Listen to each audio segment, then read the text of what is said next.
네, 세계 정상에 오른 순간 협회를 향해서 작심 발언을 쏟아냈던 배드민턴의 안세영 선수가 귀국 직후에는 우선 말을 아꼈습니다. 자신은 싸우려는 게 아니라 그저 운동에 전념하고 싶은 것뿐이라면서 한 발 물러서는 듯한 태도를 보였는데요. 송재인 기자가 보도합니다. 금메달을 건 금이 환영 현장. 안세영의 귀국길은 다른 태극전사들과 전혀 달랐습니다. 같은 비행기를 탄 사격 대표팀이 대형 플래카드와 꽃다발 세례로 극진한 환대를 받았지만 배드민턴 대표팀은 기자회견을 위한 포토월은 물론 현장을 지키는 관계자 한 명 없었습니다. 주렁주렁 꽃목걸이 대신 미소만 걸고 입국장을 걸어 나온 안세영. 혼합복식 은메달을 딴 김원호, 정나은 없이 홀로 취재진 앞에서 한참 뒤에야 입을 뗐습니다. 저는 정말 싸우려고 하는 의도가 아니라 저는 정말 운동에만 전념하고픈 그런 마음을 호소하고 싶어서 호소하고 싶은 마음에 그렇게 이해해달라는 마음으로 말씀을 드린 거고요. 직격탄을 날렸던 파리보다 한층 누그러진 조심스러운 태도로 당장은 말을 아끼겠다고 양해를 구했습니다. 제가 협회랑도 이야기한 게 없고 또 팀이랑도 아직 상의된 게 없어서 더 자세한 거는 제가 상의한 후에 말씀드리도록 하겠습니다. 쏟아지는 질문을 뒤로하고 안세영은 입국장을 빠른 걸음으로 나가 소속팀 버스에 올랐습니다. 침묵을 지킨 건 김학균 감독도 마찬가지였습니다. 오늘 말씀드릴 게 없고요. 저도 그냥 또 기다리고 좀 생각 좀 하고요. 일단은 한 발 물러선 모양새지만 안세영이 추가 발언을 예고한 만큼 당분간 후폭풍은 이어질 것으로 보입니다. YTN 송재인입니다. 네, 안세영 선수의 작심 발언과 관련해서 배드민턴 협회도 공식 입장을 발표했습니다. A4 용지 10장에 달하는 자료를 통해서 대부분의 쟁점에 대해 조목조목 반박하면서 진상조사위원회를 꾸리겠다 이렇게 밝혔는데요. 염혜영 기자가 보도합니다. 선수단보다 먼저 귀국한 김태규 배드민턴 협회장은 안세영 선수와의 갈등은 전혀 없었다고 강조했습니다.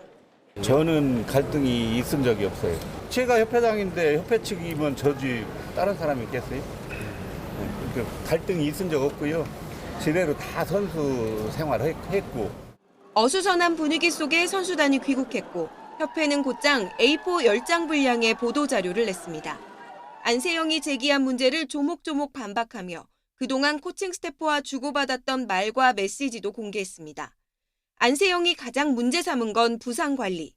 협회는 항저우 아시안게임에서 무릎 부상을 입은 뒤 귀국하자마자 병원 진단을 받았고 안세영이 소속팀에서 재활했다고 설명했습니다.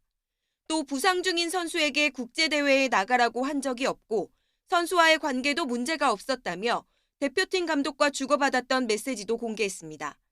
특히 올림픽 직전 파리에서 발목을 다쳤을 때는 서울에서 1,100만 원을 들여 한의사를 파견해 전담 치료하도록 했다고 밝혔습니다. 안세영 담당 트레이너가 올림픽에 동행하지 못한 사연도 공개했습니다. 당시 계약을 연장하려고 했지만 트레이너가 거절했고 안세영 선수도 같은 생각이었다는 겁니다. 안세영은 단식과 복식 구분 없는 훈련 시스템 문제도 제기했는데 다른 나라 선수들을 보고 저도 느끼는 게 많은데 이게 좀 협회가 좀 따라오지 못하는 거에 늘 답답함과 협회는 이 부분에 대해서는 진상조사위원회를 꾸려 훈련 프로그램 등을 살펴보겠다고 설명했습니다. 세세한 내용의 확인서를 제출한 코치진 5명은 최소한의 사실관계를 바로잡기 위한 것이지 누구를 탓할 목적은 아니라고 말했습니다. 협회는 안세영이 대표팀을 떠나지 않도록 하겠다고 손짓했지만 선수와 코칭 스태프 사이에 오간 내밀한 대화까지 모두 공개된 상황에서 갈등의 골이 메워질 수 있을지는 미지수입니다. YTN 염혜원입니다.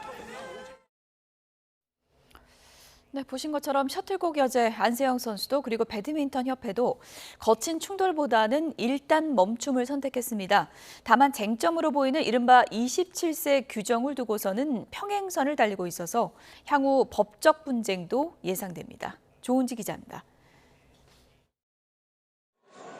폭탄 발언을 했던 안세영 선수도 여론 문매를 맞는 배드민턴협회도 인천공항 구름 취재진 앞에서 약속한 듯 입단속을 하는 모습이었습니다.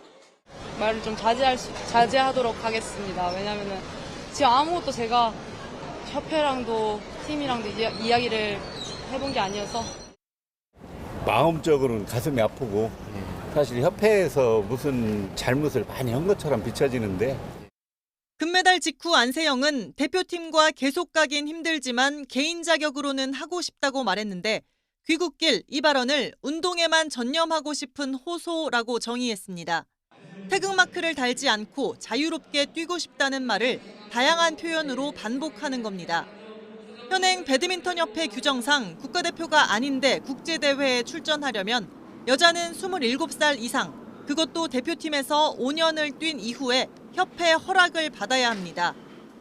안세영의 발목을 잡는 일종의 독소 조항으로 평가받는데 협회는 이 규정을 손질할 가능성에 단호하게 선을 그었습니다.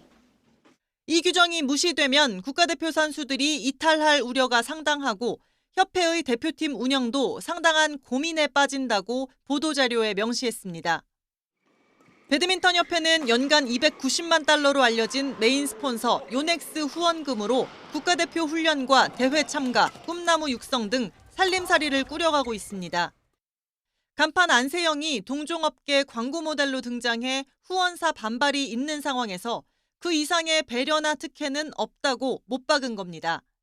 양측이 평행선을 달리는 이 27세 규정은 향후 법적 분쟁이 될 가능성이 큽니다.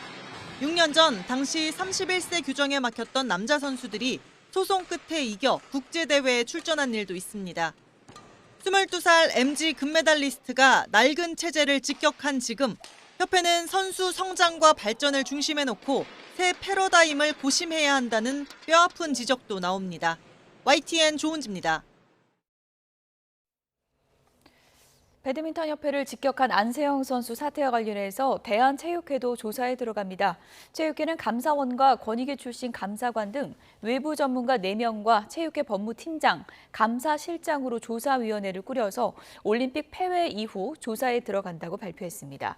체육회는 안세영의 발언이 부상관리와 훈련체계, 선수 보호 등 포괄적 내용을 담고 있는 만큼 조사회의 면담으로 문제점을 파악하고 문제가 있으면 감사로 전환한다고 설명했습니다. 또 인적 문제가 있다면 적절하게 조처를 하고 제도나 시스템이 문제라면 규정도 개정하겠다고 덧붙였습니다.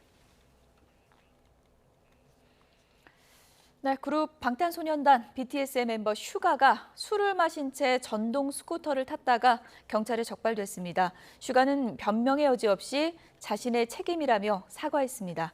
이경국 기자입니다. 음주운전 관련 논란이 커지자 슈가는 팬덤 커뮤니티 위버스에 사과문을 올렸습니다. 자신의 음주운전 사실을 인정하며 가까운 거리라 안일하게 생각했고 술을 마신 뒤 전동 스쿠터를 이용해선 안 된다는 사실도 알지 못했다고 주장했습니다. 이어 피해를 입은 분이나 파손된 시설은 없지만 변명 없이 자신의 책임이라며 모든 분께 머리 숙여 사과한다고 밝혔고 앞으로 이런 일이 없도록 더욱 행동에 주의하겠다고 적었습니다. 소속사 빅히트 뮤직 역시 아티스트의 부적절한 행동으로 실망을 드렸다며 고개를 숙였습니다. 또 사회복무요원 신분으로 물의를 일으킨 데 대해선 근무처로부터 적절한 처분을 받을 예정이라고 덧붙였습니다. 소속사 측은 슈가가 운전한 것이 전동 스쿠터가 아닌 전동 킥보드라고 강조하기도 했는데 경찰은 명칭과 상관없이 범칙금 사안이 아닌 형사 입건 대상으로 판단했다며 일반 자동차 음주운전과 똑같다고 설명했습니다. 이번 일을 두고 팬덤 아미의 반응은 엇갈렸습니다. 일부 외국 팬들을 중심으로는 실수할 수 있다, 괜찮으냐며 슈가를 위로하는 목소리가 이어졌지만 다른 팬들은 기다리는 아미들을 생각했어야 하지 않느냐, 범죄를 감싸서는 안 된다며 크게 질타하기도 했습니다. YTN 이경국입니다. 그룹 BTS 슈가의 소속사도 다시 한번 사과했습니다. 빅히트 뮤직은 오늘 팬 커뮤니티 위버스를 통해서 전날 서둘러 입장문을 발표해 혼란을 부른 데 대해 죄송하다고 밝혔습니다. 앞서 경찰은 슈가가 탄 기기가 전동 스쿠터였다고 밝혔지만 빅히트 뮤직은 전동 킥보드였다고 거듭 주장하면서 소속사가 이 사안을 축소하려던 것 아니냐 이런 지적이 나오기도 했습니다. 빅히트 뮤직은 추가 확인 도중 제품의 성능과 사양에 따라 책임 범위가 달라질 수 있음을 알았다며 사안을 축소하려는 의도는 없었다고 설명했습니다. 병무청은 사회복무요원으로 복무 중인 그룹 BTS 멤버 슈가가 전동 스쿠터 음주운전으로 적발이 됐지만 일과 중은 아니었기 때문에 별도의 조치는 없다고 밝혔습니다. 병무청은 슈가가 근무 시간 이후 개인적으로 음주 상태에서 운전하고 경찰에 적발된 만큼 도로교통법 등 관련 법에 따라 처벌될 예정이라며 이같이 말했습니다. 이어 사회복무요원 복무관리규정 제8조 3항을 보면 항상 복장과 용모를 단정해야 하고 품위를 유지해야 한다는 등의 내용을 담고 있지만 이는 근무 중에 적용하는 규정이라고 설명했습니다.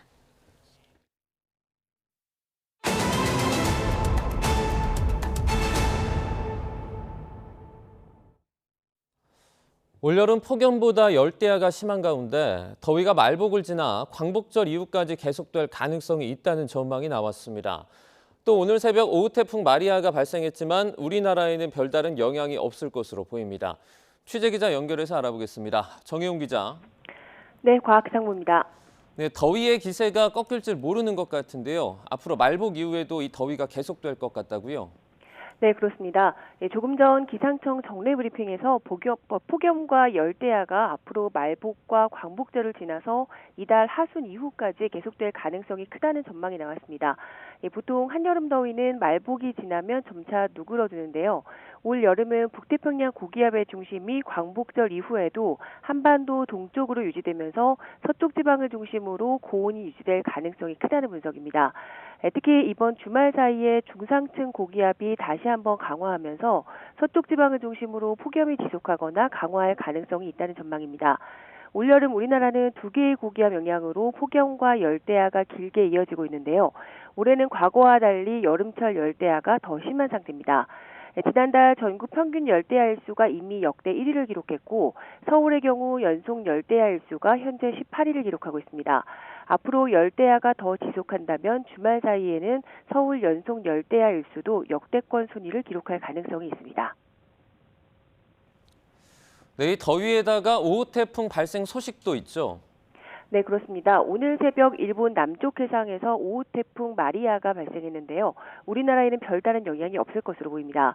태풍은 계속 북상해서 이번 주말쯤이면 중간 강도로 발달해 일본 도쿄 동쪽 해상을 지나겠습니다. 이후 다음 주 중반쯤 삿포로 북동쪽 해상에서 온대 저기압으로 약화할 전망입니다. 우리나라에는 태풍 비바람으로 인한 직간접적인 영향은 없을 전망인데요. 다만 지난 최악의 폭염이 찾아왔던 2018년 8월 1일 북태평양 고기압과 티베트 고기압 또 열적 고기압이 겹친 가운데 태풍 종다리가 이상 경로를 보이면서 뜨거운 열기를 몰고 왔던 사례가 있습니다. 앞으로 태풍 발생이 많아지는 시기인데다 태풍의 길이 한반도로 열릴 수 있는 시기인 만큼 지속적인 주의와 대비가 필요할 것 같습니다. 지금까지 과학기상부에서 YTN 정혜윤입니다. 서울 동남권에 한때 호우경보가 내려진 가운데 곳곳에 침수 피해가 잇따랐습니다. 오늘 아침 갑자기 쏟아진 비로 서울 지하철 2호선 삼성역 인근 도로가 물에 잠겨 시민들이 불편을 겪었습니다. 또 도로 맨홀에서 물이 역류하는 등 비 피해가 이어졌습니다.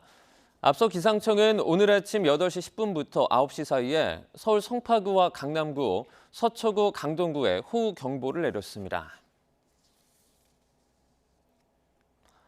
폭염과 열대야가 기승을 부리는 가운데 오늘 우리 전력 수요가 지난 2022년 12월 역대 최고치를 경신할 것으로 예상됩니다. 전력거래소는 오늘 오후 4시부터 5시쯤 최대 전력 수요가 95.2기가와트에 달할 것으로 전망했습니다. 역대 최고 전력 수요를 기록했던 지난 2022년 12월 94.5기가와트를 훌쩍 넘어서는 수준입니다. 다만 전력거래소는 이 시간대에 공급 예비 전력이 7기가와트를 넘기 때문에 운영 준비 단계는 정상 상태라고 설명했습니다. 여야가 민생협의체 구성을 위한 논의에 돌입하며 민생법안 추진에 물꼬가 트일지 관심이 쏠리고 있습니다. 다만 야당이 세 번째 최상병 특검법 발의를 예고하면서 갈등이 재점화될 가능성도 배제할 수 없습니다. 국회 취재기자 연결합니다. 박정영 기자. 네, 국회입니다. 네, 오늘 여야 대화 움직임 자세히 전해주시죠. 네, 여야 협상의 실무를 맡은 원내수석 부대표들이 조금 전 비공개 회동을 시작했습니다. 민생법안 처리를 위한 여야정 협의체 구성 실무 접촉에 나선 건데요. 협의체의 틀과 운영 방식 등을 두고 논의를 이어갈 것으로 보입니다. 앞서 어제 여야 정책위의장이 처음으로 마주 앉아 견해차가 크지 않은 민생법안들을 신속 처리하기로 뜻을 모았습니다. 여야 원내 지도부도 이를 위한 여야정 협의체를 구성하자고 입을 모으며 모처럼 여야 협치 분위기가 조성되고 있습니다. 다만 난관도 적지 않습니다. 민주당 관계자는 YTN과 통화에서 대통령 거부권이 계속되는 한 협치 논의를 이어가긴 어렵다는 입장을 내비쳤습니다. 박찬대 원내대표도 여야정 상설협의체보다 우선돼야 하는 건 대통령과 야당 대표가 만나는 영수회담이라는 점을 강조했습니다. 국민의힘 원내와 민주당 원내만 가지고서 책임 있게 문제 해결을 위한 노력이 이루어질 수 있을까? 저는 부족하다고 생각을 합니다. 이 밖에도 금융투자소득세 폐지, 25만 원법 등을 둘러싼 여야 이견도 여전합니다. 국민의힘 한동훈 대표는 아침 최고위원회의에서 민주당의 금투세 부자세금 프레임은 맞지 않다고 조목조목 반박하며 입장을 정리하고 토론에 나서라고 압박했습니다. 금투세를 찬성하는데 반대하는 입장도 정확하게 밝히지 않고 금투세 얘기를 하니까 물가 얘기를 하면서 아니 물가하고 금투세하고 무슨 상관입니까? 물가도 잡아야 하고 금투세 문제도 해결해야 되는 것이 정치잖아요. 협의체와 별개로 여야는 각자 민생 입법 논의에 시동을 걸며 주도권 다툼을 벌이는 분위기도 엿보입니다. 국민의힘 한동훈 대표는 아침 회의에서 에너지 취약계층 가구를 대상으로 전기요금 추가 지원 방침을 밝혔고요. 청년 고독사 문제와 반도체 특별법 당론 추진 등을 언급하며 민생 현안을 꺼내들었습니다. 민주당도 연금 개혁과 국회 기후특위, 인구특위 구성을 거론했습니다. 네, 민주당이 최상병 특검법 재발의를 예고했다는데 이 또 한 번 전국 뇌관이 될 거란 관측도 적지 않죠. 네, 민주당 박찬대 원내대표는 조금 전 취임 100일 기자회견에서 특검은 진실을 밝히기 위한 필수 불가결한 수단이라며 최상병 특검법 재발의를 공언했습니다. 앞서 윤석열 대통령 제2요구권 행사로 두 차례 법안이 폐기된 데에 이은 세 번째 발입니다. 이종호 전 블랙펄 인베스트먼트 대표의 임성근 전 해병대 1사단장 구명 로비 의혹을 수사 대상에 추가하는 등 이전보다 강화된 내용이 담겼습니다. 이전 특검법이 사실상 윤 대통령을 정점으로 겨냥했다면 이번엔 김건희 여사까지 수사 대상을 넓힐 여지가 생겼다는 분석도 나옵니다. 다만 민주당 안엔 국민의힘 한동훈 대표가 제안한 제3자 추천 방식의 특검은 포함되지 않았습니다. 민주당은 한 대표를 향해 민주당 안이 마음에 들지 않는다면 자신의 안을 내놓으라고 촉구했습니다. 한 대표는 지난 전당대회 과정에서 이 같은 방안을 제시했지만 대표 취임 뒤 별다른 움직임은 보이고 있지 않습니다. 국민의힘 내에선 특검을 먼저 발의하기보단 민주당 안이 발의되면 검토 뒤 대응하겠다는 기류가 강합니다. 한 대표 역시 어제 기자들과 만나 민주당이 특검이란 제도를 타락시켰다고 비판했을 뿐 특별한 계획을 밝히진 않았습니다. 이보다는 야당의 공세를 탄핵 공작으로 규정하며 태스크포스를 출범하는 등 맞불을 놓는 데 주력하고 있습니다. 국민의힘 장동혁 최고위원은 아침 회의에서 민주당 특검법 재발의를 두고 앞에선 휴전 협상, 뒤에선 뒤통수 칠 고민만 하는 화정양면 전술이라며 민생 해결에 진정성이 없다는 취지로 비판했습니다. 지금까지 국회에서 전해드렸습니다. 윤석열 정부의 5번째 특별사면 대상자를 가리기 위한 심사가 오늘 이루어집니다. 법무부는 오늘 오후 2시에 정부과천청사에서 사면심사위원회를 열고 광복절 특사 복권 후보자를 가릴 예정입니다. 드루킹 댓글 조작 사건으로 징역 2년을 선고받고 복역하다 2022년 복권 없이 사면이 된 김경수 전 경남도지사, 문학의 블랙리스트 사건으로 1년 2개월 형기를 마친 조윤선 전 청와대 정무수석 등이 이번 대상으로 거론되고 있습니다. 지난해 광복절엔 김태우 전 서울 강서구청장과 이중근 부영그룹 창업주, 올해 설엔 김관진 전 국방부 장관과 김기춘 전 대통령 비서실장 등이 특별 사면됐습니다. 다음 달 임기가 끝나는 이원석 검찰총장의 후임 청장 후보자가 4명으로 압축됐습니다. 신자용 대검차장과 심우정 법무부 차관, 이진동 대구고검장과 임관혁 서울고검장이 후보자 명단에 올랐습니다. 신지원 기자입니다. 차기 검찰총장 후보를 추리기 위한 심사가 법무부 과천청사에서 열렸습니다. 회의에 앞서 검찰총장 후보 추천위원장은 최근 검찰 안팎에서 불거진 논란을 언급하며 엄중한 상황을 강조했습니다. 최근 이 수사에 대해서 이런저런 이런 이야기들이 있고 특히 검찰에 대해서 많은 국민들이 걱정들을 하고 계시는 걸 제가 잘 알고 있습니다. 엄중한 상황 하에서 오늘 위원회를 하고 있다는 사실만입니다. 2시간 반에 걸친 회의 끝에 후보자는 4명으로 압축됐습니다. 먼저 사법연수원 28기인 신자용 대검 차장검사는 법무부 검찰 과장과 국장을 모두 지냈습니다. 지난 2016년 박근혜 정부 국정농단 특별검사팀에 합류했고 윤석열 대통령의 서울중앙지검장 시절 양승태 대법원의 사법농단 의혹을 수사했습니다. 연수원 26기인 심우정 법무부 차관은 대표적인 기획통으로 2017년 서울중앙지검 형사 1부에서 윤 대통령과 근무연을 맺었습니다. 충남 공주 출신인 심 차관은 심대평 전 충남도지사의 장남이기도 합니다. 이진동 대구고검장은 이른바 특수통으로 통합니다. 서울중앙지검 특수부 시절 국정원 불법 도청 사건을 수사했고 이후 대검 중수부에서 윤 대통령과 함께 부산저축은행 사건을 수사했습니다. 또 다른 특수통 임관혁 서울고검장도 후보에 올랐습니다. 서울중앙지검 특수부장을 지내며 한명숙 전 총리 불법 정치자금 수수 사건과 정윤회 게이트 사건 등을 수사했고 윤 대통령이 검찰총장을 지낸 2019년에는 세월호 참사 특별수사단장을 맡았습니다. 박성재 법무부 장관은 조만간 추천위가 출연한 후보 가운데 1명을 윤 대통령에게 제청할 예정입니다. 현재 이원석 검찰총장의 임기는 9월 15일에 종료되는데 국회 인사청문회가 예정대로 진행된다면 다음 달 초쯤 차기 총장이 임명될 것으로 보입니다. 이 총장이 김건희 여사의 명품 가방 사건을 신속 수사하라고 강조했던 만큼 퇴임 전에 관련 수사를 매듭지을지도 관심입니다. YTN 신지원입니다. 하계올림픽이 열리고 있는 프랑스 파리에서 피겨스케이팅 선수들의 시상식이 열렸습니다. 베이징 동계올림픽 때 러시아 선수가 도핑 의혹에 휩싸이면서 미뤄졌던 건데 2년에 걸친 조사 끝에 2위였던 미국 대표팀이 금메달을 목에 걸었습니다. 신규혜 기자입니다. 우뚝 솟은 에펠탑 앞으로 펼쳐진 메달 퍼레이드 무대. 구름 관중의 환호 속에 깜짝 손님이 찾아왔습니다. 빙판 위를 달리고 날아오르며 연기하는 피겨스케이팅 선수들입니다. 2년 전 베이징 동계올림픽 단체전에 나섰던 미국과 일본 선수들은 2, 3등을 하고도 시상대에 오르지 못했습니다.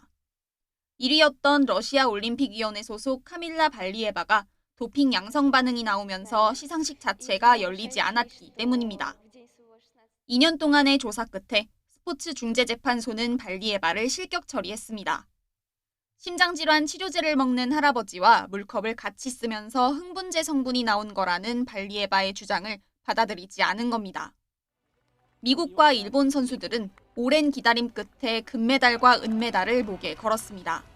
My head around it. I can't believe that this has finally happened and I'm just so grateful, so excited, so happy to share this with our teammates and our friends and family. 눈과 얼음 대신 여름날 파리의 햇살과 함께한 동계올림픽의 메달리스트들은 수많은 관중의 축하 속에 색다른 기쁨을 누렸습니다. YTN 신기혜입니다. 네, 이번 올림픽 개인 단체전을 석권하며 한국 펜싱 사상 첫 2관왕에 오른 오상욱 선수가 금이 환영했습니다. 대전시에서는 이번 올림픽 펜싱에서 놀라운 성과를 낸 오상욱 선수와 단체전 금메달리스트 박상원 선수를 환영하는 행사를 열었는데요. 현장 화면 잠시 보시죠. 네, 조금 전에 열린 행사입니다. 이곳은 대전시청 로비인데요. 파리올림픽에서 금메달을 딴 펜싱 국가대표 오상욱과 박상원 선수가 들어오자 시민들이 뜨겁게 환영을 해주고 있고요. 단복을 입고 들어선 선수들을 환영하면서 이렇게 꽃다발도 전하고 있습니다. 두 선수는 대전하고 인연이 상당히 깊은데요. 오상욱 선수는 대전에서 또 태어났고요. 오리지널 대전맨이죠. 단체전 금메달을 합작한 박상원 선수도 대전 출생입니다. 2023년 대전시청에 입단했는데요. 지금 시민들에게 손을 흔들고 있는 모습까지 보셨습니다. 오상욱 선수 소감을 좀 들어볼까요? 제가 이렇게 많이 와주실 줄 몰랐는데 진짜 이렇게 환영해 주셔서 너무 감사드리고요. 꼭 다음 시합 때도 잘하면 꼭 이렇게 나와주시길 바라겠습니다. 감사합니다. 늦은 시간까지 많은 응원해 주셔서 너무 감사드리고 앞으로 더 열심히 하겠습니다. 감사합니다. 네, 이번엔 양궁 스타 김우진 선수를 만나보시죠. 이곳은 충북 청주시입니다.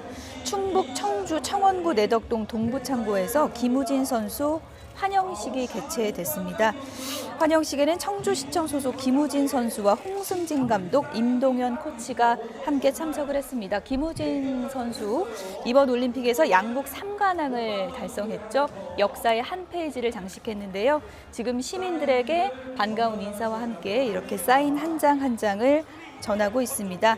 신궁 김우진 선수 올림픽 3관왕을 달성한 축하 환영식이 열리고 있고요. 꽃다발 증정식에 이어서 이렇게 시민들에게 사인을 해주고 있는 모습을 보고 계십니다. 김우진 선수, 양궁협회의 공정한 국가대표 선발 시스템이 오늘날 한국 양궁의 대성공을 만들었다. 이런 얘기를 하기도 했는데요. 사인 받아든 시민들에게 또 희망의 메시지를 전하게 될 것 같습니다. 네, 환영 행사 어떤 또 얘기가 오갔는지 김우진 선수 소감 잠시 뒤에 전해지면 다시 한번 전해드리도록 하겠습니다.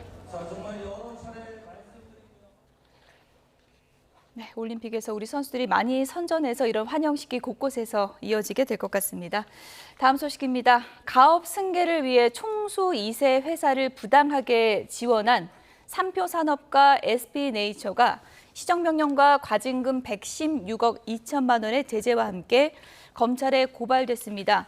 공정거래위원회는 레미콘 제조업체인 삼표그룹의 핵심 계열사인 삼표산업이 레미콘 제조에 필요한 분체를 정도원 회장 아들인 정대현 씨 회사인 SB네이처로부터 장기간 고가에 구입하면서 부당 지원을 했다고 밝혔습니다.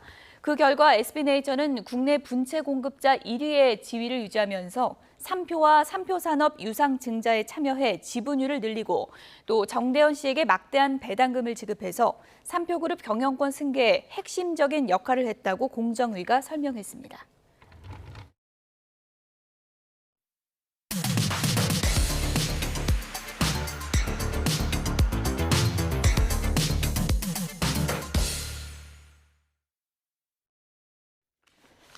각이 살아있는 정치평론 시사정각으로 이어가겠습니다. 오늘은 서정욱, 이승훈 두 변호사 나오셨습니다. 어서 오세요. 네, 안녕하세요. 네, 첫 번째 주제어 내용 확인해 보겠습니다.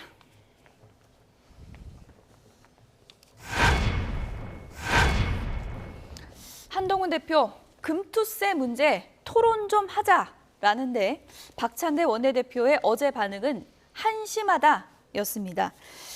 한동훈 대표가 지금 금투세 몰아치기를 하고 있는 것 같습니다. 오늘도 토론하자. 장소 토론자 민주당이 원하는 대로 다 맞춰주겠다. 이런 입장인데요. 민주당의 반응이 좀 뜨뜻미지근한 것 같거든요. 속내가 뭘까요? 아무래도 이제 이재명 대표가 당대표가 되는지 여부가 이제 다음 주에 결정되잖아요. 당대표가 결정된다고 한다면 금투세 같은 경우는 굉장히 민주당의 어떤 중요한 정책 중에 하나이기 때문에 당대표와 같이 협의가 필요하고 또 당대표가 메시지를 내는 것들이 또 국민들에 대한 입장에서 봤을 때 좋을 것 같아요. 그래서 아마도 좀 시간을 가지려고 하는 것 같고요. 일단은 피하는 겁니까? 네, 맞습니다. 그리고 뭐 이재명 대표가 이미 금투세 부분에서는 유연한 입장을 밝혔기 때문에 시장이 불안한 상황에서 어떤 긍정적 신호를 준다는 의미에서는 뭐 이재명 대표가 유연한 입장을 조만간 발표할 거라고 보여집니다. 박찬대 원내대표 입장에서는 지금 뭐 진성준 위의장하고 이재명 대표가 다른 얘기하는데 내가 나서긴 좀 부담스럽다 그런 속내가 있는 걸까요? 뭐 제가 봐도 이제 이거 격은 안 맞는 것 같아요. 결국 이재명 대표하고 이제 한동훈 대표가 토론해서 이제 결론 지을 문제다. 박찬대 원내대표가 이제 무슨 권한이 있겠습니까? 한동훈 대표는 상관없다는 거잖아요. 그러니까 이제 상관없다고 하는데 예. 박찬대 의원은 이제 그 나가봤자 욕만 많이 비판만 받을 거예요. 예. 지금 이제 주식 투자 1,400만인데 예.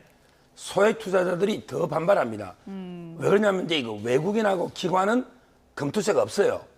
결국 이제 그 개미들만 피해 보는 거예요.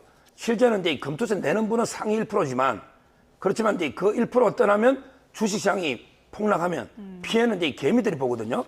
따라서 저는 박찬대 의원이 괜히 비판만 받을 것 같으니까 예. 권한도 없고 그래서 이게 도망가는 게 아닌가 이렇게 봅니다. 피하는. 예. 어쨌든 뭐 한심하다라고 하니까 한동훈 대표가 오늘 아침에 이거 민주당 임강현 의원이 얘기해서 내가 같이 제안을 한 건데 왜 이거 나한테 왜 이런 반응이냐라는 좀 황당한 그런 반응인 것 같아요. 뭐 임광현 의원이 아마 안 받아들일 걸로 생각하고 이런 걸 제안했는지 모르겠습니다만 그냥 던져본 겁니까? 네, 뭐 그건 예. 잘 모르겠습니다. 지금 시기상으로 당대표가 다음 주에 선출되기 때문에 지금 박찬대 원내대표가 직무대행을 맡고 있습니다만 어떤 당대표로서의 어떤 역할을 사실상 시행하기에는 조금 불편한 시기다. 그리고 이제 국민들께서 굉장히 부담스러워 하시고 계시잖아요. 그래서 이 부분에 대해서는 당대표가 결정되면 바로 어떤 민주당의 메시지를 내놓을 거다. 뭐 그렇게 뭐 걱정 안 하셔도 될 것 같다 이런 생각이 듭니다. 네.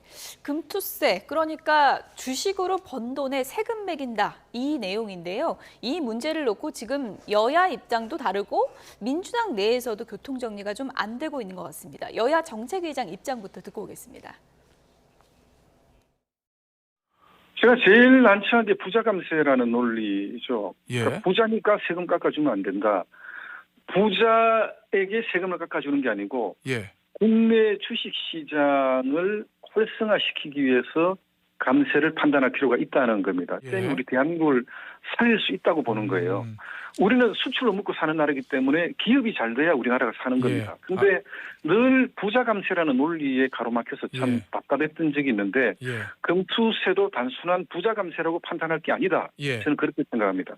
그럼 이재명 대표가 이제 그 2기 임기를 시작을 하면서 지금 과정에서 이야기했던 공제한도를 2배로 올리자라고 하는 걸 밀어붙이면 지금 민주당 내부의 역학구도나 이런 걸 볼 때 관철될 가능성이 되게 높아 보이는데. 아니 그렇게 해서 당의 총의가 그렇게 모인다면 저도 당인의 한 사람으로서 따르지 않을 수 없지요. 그래서 총의로 그렇게 결정되면 따르겠습니다. 따르겠는데 예. 이재명 대표께서 뭐 5천만 원을 1억 원으로 공제한도로 상향하자라고 주장했던 것은 무슨 정밀한 검토나 뭐 판단 때문에 하신 말씀이 아니질 않는가 저는 그렇게 생각해요. 네, 진성준 위의장의 진짜 속내가 어떤 건지 잘 모르겠는데 어쨌든 본인은 이거 반대하는 입장이죠. 국민의힘하고 결이 다르지만 이재명 대표가 이제 대표로 확정이 되면 그 뜻에 따를 수밖에 없지 않겠냐 이런 입장으로 정리하면 되겠습니까? 저는 그렇게 정리하면 될 것 같고요. 아마 이재명 대표가 지금 금융시장이 굉장히 불안하고 있기 때문에 금투세 부분에 대해서는 기한을 유예한다든가 또 5천만 원 이상에 대한 과세를 1억 원 이상으로 바꾼다든가 여러 가지 안들을 마련할 것으로 봐요. 그렇게 한다면 뭐 한동훈 대표랑 얘기할 수도 있고 영수회담을 통해서 정리할 수도 있다고 그러니까 보고요. 이재명 대표가 뭐 폐지까지는 아닌 겁니까? 한도만 좀 올리자. 아직까지는 유연화의 주 입장을 가지고 있는 것 같고요. 예. 아직까지 폐지는 결정을 안 한 것 같은데 이 법이 마치 민주당이 만들고 국민의힘이 반대한 법 같은데 민주당과 국민의힘이 합의해서 결정한 거예요. 그래서 그리고 또 추경호 원내대표 같은 경우도 본인이 발의자거든요. 그래서 좀 이걸 마치 민주당이 잘못한 것처럼 몰아붙이는 것 자체가 잘못됐고 거시 경제 입장에서 보면 좀 바라볼 필요가 있다. 그리고 제가 방송 전에 도대체 미국의 주식과 일본의 주식은 10년 동안 어떤 변화가 있었을까 봤더니 다 2배, 3배 이상 올랐어요. 근데 한국의 주식은 10년, 15년 전과 지금 똑같은 가치를 가지고 있거든요. 그러면 지금 기업 가치가 제대로 평가받지 못하는데 이게 기업 CEO들의 어떤 문제가 있는 것인지 좀 한국 경제에 대해서 정치권에서 좀 제대로 바라볼 필요가 있다. 금투세 하나만으로 이걸 치부하는 것들을 지금 금융시장이 불안한 걸 선반영이라고 치부하는 것들은 좀 잘못된 왜곡된 어떤 의견이 아닌가 싶습니다. 네, 어쨌든 민주당에서 금투세 유지해야 된다라는 그런 그 논리의 핵심 근거는 이거 부자 감세다 이거잖아요. 그건 어떻게 보세요? 지금 이제 그 주식시장에 3개 주체가 있어요. 예. 외국인, 그다음에 기관, 그다음에 개미거든요. 예. 물론 이제 개미 중에 슈퍼 개미도 있죠. 근데 이거는 외국인하고 기관이 거의 이익을 다 가져갑니다. 수익을. 예. 주로 이제 개미들은요. 예. 90% 이상은 제가 통계는 없지만 대부분 이게 주식가 피해를 봐요. 손해를 봅니다. 그렇죠. 근데 외국인 기관은 금투세가 없어요. 진짜 중요한 게 부자는 없단 말이에요. 형평에도 반하고요. 예. 그다음에 그 큰 손이 뭐 한 1% 정도 세금 내지만 근데 그 1%가 이탈하면 결국 이제 주식 시장이 저평가될 수밖에 없어요. 떨어지면. 그러면 이게 고스란히 그 개미들이 다 이게 피해를 보는 이런 제도고요. 그다음에 주식이라는 거는 한 번 하고 나서 이게 올해 한 5천만 원 벌었잖아요. 그러면 이게 딱 손 틀고 그다음부터 안 하는 이런 확정이 아니에요. 주식은 하다 보면 이게 뭐 5년, 10년 계속 하잖아요. 그러다 보면 이게 따는 해도 있고 1년 해도 있어요. 따는 해는 세금을 다 걷어가요. 1년에는 10원도 이게 못 해줍니다. 이게 공정합니까? 우리가 주식에 대해서 배당을 넣으면 세금 내는 거는 저는 공정, 그거는 소득 있는 곳에 세금 있죠. 근데 주식이라는 거는 딸 때도 있고 잃을 때도 있고 이게 반복되는데 근데 땄을 때만 세금을 다 걷어가요. 잃었을 때 주식에 망한 사람 많습니다. 10원 하나 나라에서 도와준 적이 있습니까? 이게 불확정 소득이라는 거죠. 예. 올해 좀 벌었다 해서 이게 주식이 영원히 번 거 주식 안 할 겁니까? 그래서 이게 문제가 있다는 법적으로. 수도 없이 개미들은 손해를 보는데 뭐 주식으로 망해도 돈도 안 주면서 뭐 돈 생겼을 때만 걷어가는 건 형평성이 안 맞다 이런 지적이시고 또 김상우 정책위장은 주식시장 활성화에도 좀 도움이 될 것 같다 이런 의견이거든요. 그건 어떻게 보세요? 지금 금투세 때문에 시장이 불안한 상황에서 예정되어 있기 때문에 선반영된 부분은 있을 것 같아요. 그런데 그것만 가지고 치부하기에는 어렵다. 지금 그만큼 한국 금융시장이 불안하다 이런 말씀 드리고요. 이 금투세를 좀 오해하시면 안 되는데 서정욱 변호사님처럼 말씀하시면 안 되는 게 5년간이에요. 그래서 5천만 원 이상분에 대해서만 22% 정도 지방세 포함해서 세금 되고요. 만약 그 다음에 손해를 봤다라고 하면 다시 세금을 환급해줘요. 그렇기 때문에 환급 절차가 있는데 다만 그 기한을 5년으로 두고 있어서 5년 이후에 뭐 소득에 대해서는 반영이 안 된다는 측면이 있고요. 또 이재명 대표는 이 부분에 대해서도 5천만 원 이상 소득뿐만이 아니라 1억 이상 소득에 대해서만 세금을 부과하자는 그런 유예안을 내놨고 5년 내에 다시 손실을 볼 경우에는 이걸 환급해 주는 것이 금투세법이기 때문에 오해는 없길 바랍니다. 민주당 내에서도 기조가 서로 다른 부분에 대해서 유인태 전 의원은 이런 이유 때문에 그런 게 아니겠는가 이런 얘기를 했습니다. 어떤 내용인지 오늘 아침 인터뷰 내용 들어보시죠.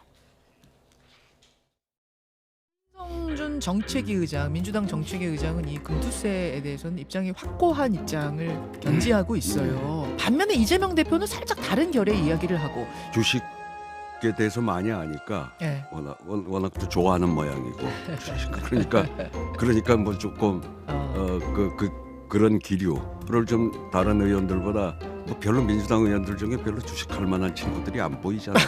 별로 주식할 만한 친구들이 안 보이잖아요. 얼마나 뭐 많은데요? 코인하는 놈은 있었어도 그러니까 좀 잘 아니까 뭐 그런 견해를 좀 가졌었던 게 아닌가. 소위 말해 자기간의 선진적인 견해를. 민주당 특기는 코인 아닌가 좀 일종의 디스하는 거 맞습니까? 지금 이제 주식도 이재명 대표가요. 예. 대선 저고 그 다음 날에 현대중공업 주식 투자한 사람이에요. 민주당이 주식하는 사람 저는 상당히 많이 있다. 물론 코인도 많이 있지만 이렇게 보고요. 근데 조금 전에 이성훈 변호사가 이제 5년 이야기했지만 그걸 세금을 이렇게 그다 갖다가 환급해주고 이런 이제 세금을 엄청나게 시스템을 구축하는 게 복잡해요. 주식, 코인, 전부 게 채권 종합해서 하거든요. 지금 이 비용이 다 그다가 얻는 세금이 한 1조 남짓 됩니다. 근데 그걸 구축하고 비용 준비하고 이게 하는데 더 훨씬 비용이 많이 들어요. 이거는 효율성이 없고요. 그다음에 이 주식도 5년으로 끝나는 건 아니잖아요.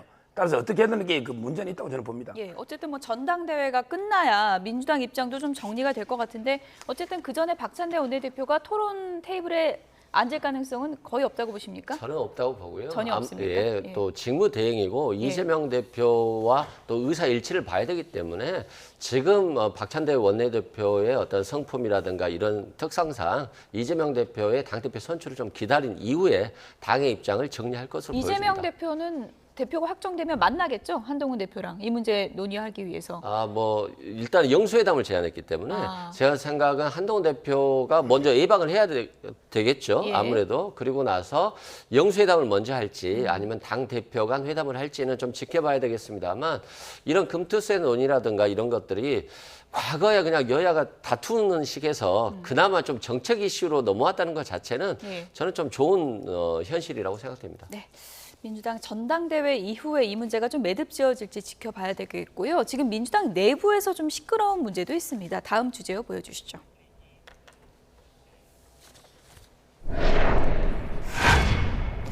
DJ 사저, 이거 세금으로 매입을 하자. 정청래 최고위원이 이런 제안을 했습니다. 그러니까 김대중 전 대통령 사저, 삼남인 김홍걸 전 의원이 이미 누군가에게 팔았잖아요. 이거를 세금으로 사자, 문화유산으로 만들자, 이 제안이거든요. 어떻게 들으셨습니까? 먼저 이제 그 김홍걸 이분이 재산이요. 그때 허위 신고 누락으로 그러기 징계도 묻고 이게 나가고 탈당했다가 들어오고 이랬잖아요. 재산 규모부터 이게 밝혀야 돼요. 일각에서는 200억에 육박한다는 이야기도 있고 뭐 부채는 다 따져봐야 되겠지만 근데 세금이 17억이거든요. 5년 분납이에요. 이거 가지고 이게 100억으로 팝니까? 그러면 세금 빼고 남은 돈 이게 누가 가져가죠? 이게 이호 여사가 유언을 했는데 3분의 1은 기념사업에 내고 3분의 2 가지고 삼형제가 n분의 1로 나눠 가지를 했는데 근데 공정을 안 받은 유언이에요. 따라서 유언이 무효다. 무효다. 이래가지고 본인이 노벨상 상금 8억에 집까지 본인 거다. 이런 거예요. 그러면 이게 세금 17억 내고 나면 83억 남는 건 누가 가져가죠? 결국 자기 욕심 아닙니까? 저는 도저히 납득이 안 되고요. 그다음에 정청래 의원은 이걸 자꾸 세금으로 무조건 이게 해결하려고 하면 안 되고요. 우리 지도자들이 많잖아. 저는 박정희 재단처럼요. 예를 들어 이제 김대중 대통령 업적이고 존경하는 분이 많잖아. 십실반 모으면 이게 금방 100억은 뭐 며칠이면 모을 수 있는 돈이죠. 모금액이 100억이 쉽습니까? 어렵지 않습니까? 그건 이게 뭐 저는 김대중 대통령의 그 업적이나 지금 민주당의 아버지는 이재명이 아닙니다. 제가 보기에 김대중 노무현이에요. 그러면 이게 금방 뭐 민주당도 좀 내고 당도 많지만 이게 100억은요. 그래 어렵지 않을 겁니다. 호남에 그 존경하는 분들이 많잖아요. 이렇게 재단을 만들어서 기념 사업으로 꾸면서 운영해야지. 이걸 이게 무조건 세금을 다 투입하는 것도 문제고 지금 이게 김홍걸 의원이 팔아가지고 본인이 가진다면 이건 큰 문제예요. 예. 어쨌든 지금 정청래 최고위원은 뭐 서울시비하고 이제 부족하면 마포구 그 비용까지 다 내가지고 이거를 이제 세금으로 살면 어떠냐 이런 제안인데 이게 민주당 차원의 제안이에요? 아니면 개인 차원의 제안이에요?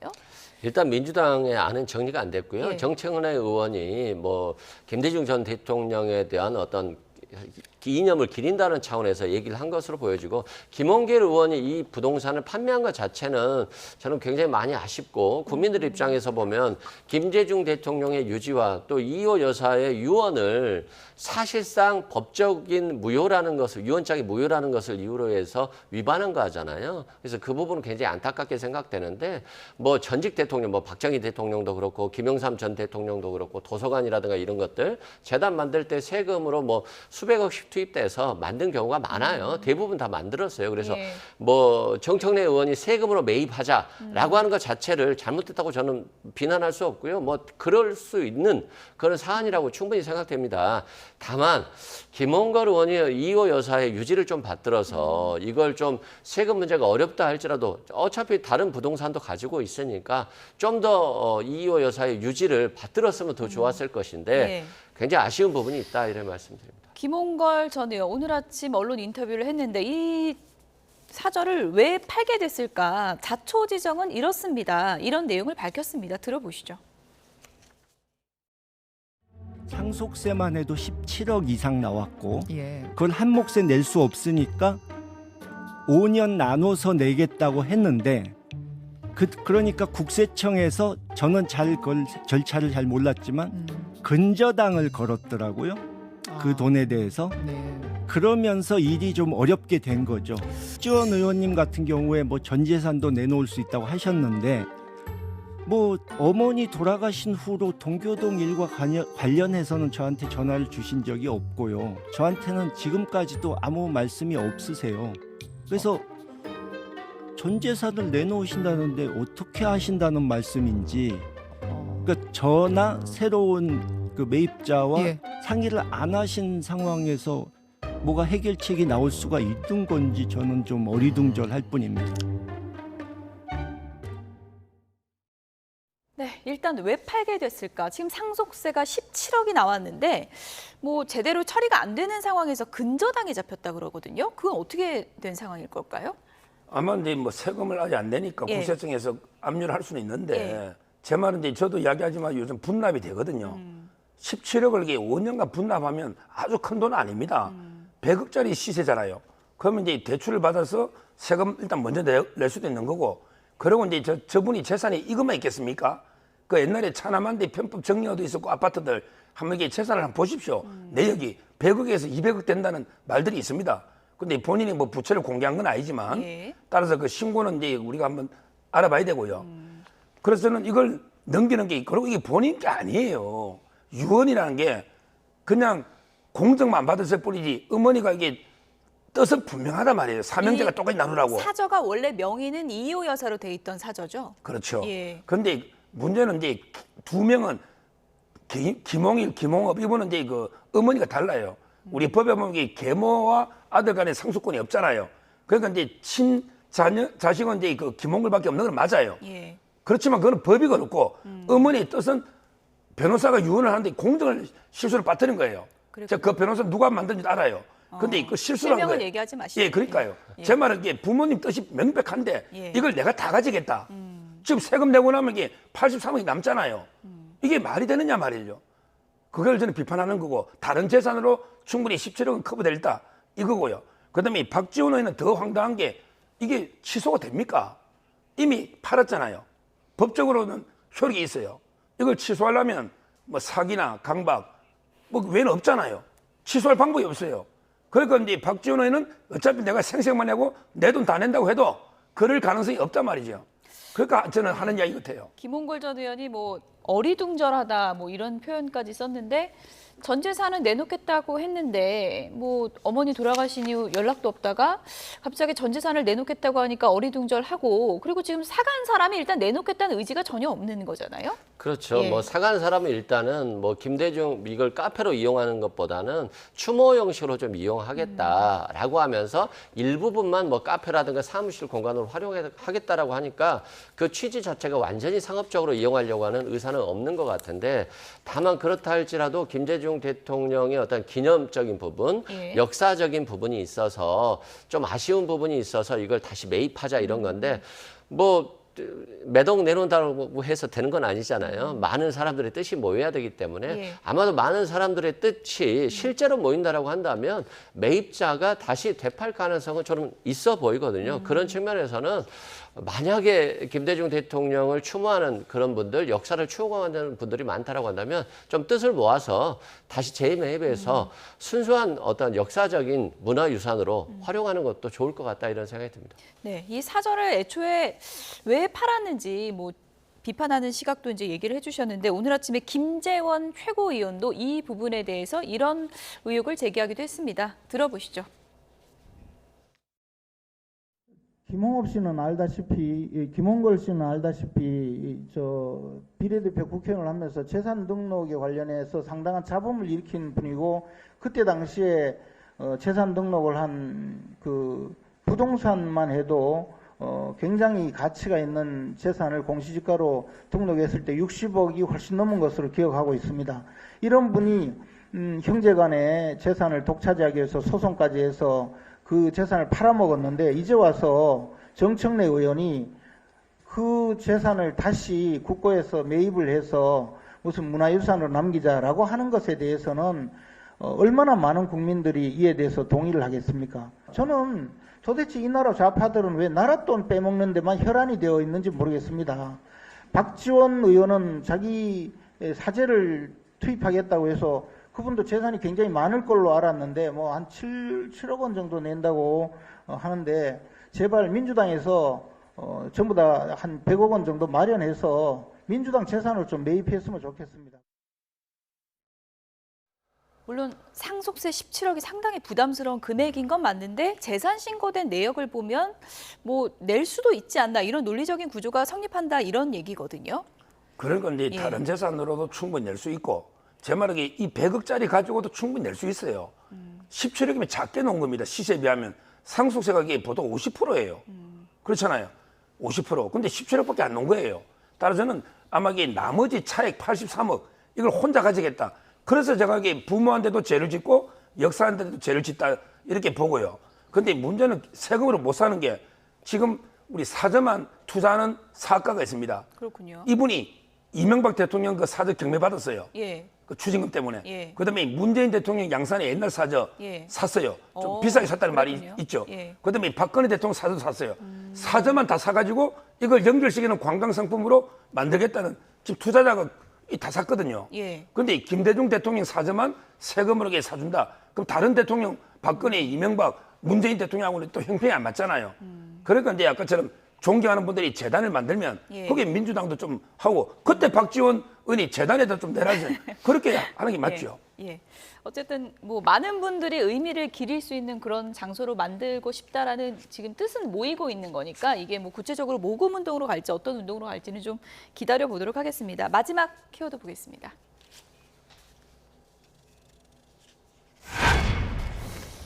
폭폭을 넓히고 있는 한동훈 대표인데요. 이번엔 이명박 전 대통령 만난다 그러더라고요. 이건 지지층에게 어떤 메시지 주고 싶은 걸까요? 일단은 한동훈 대표가 중도 외연 확장에 신경을 많이 썼잖아요. 그런데 아무래도 보수 결집에도 신경을 쓰고 자신이 차기 대권 주자로서의 어떤 선두 주자다. 이런 의미에서는 MB 전 대통령에 대해서 본인이 수사를 했었잖아요. 그래서 이게 화해의 제스처고 어떤 보수 결집의 어떤 선두 주자로서 나서겠다. 뭐 이런 측면이라고 보여지고요.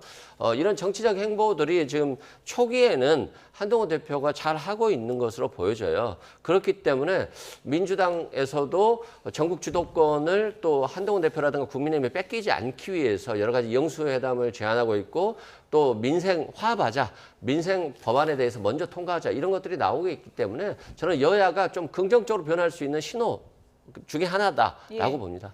이명박 전 대통령은 한동훈 대표 이렇게 만나면 어떤 생각이 들지 그런 것도 좀 궁금한데 전당대회 때는 박근혜 전 대통령과 나눈 얘기 같은 것을 또 많이 좀 호소를 했잖아요. 이명박 전 대통령까지 이렇게 예방을 한다는 건데 두 전직 대통령과의 뭐 화해 그런 의미도 있고 뭐 전당대회 과정에서 불거진 이른바 뭐 좌파 논란 그런 것도 좀 의식했다고 볼 수 있겠죠?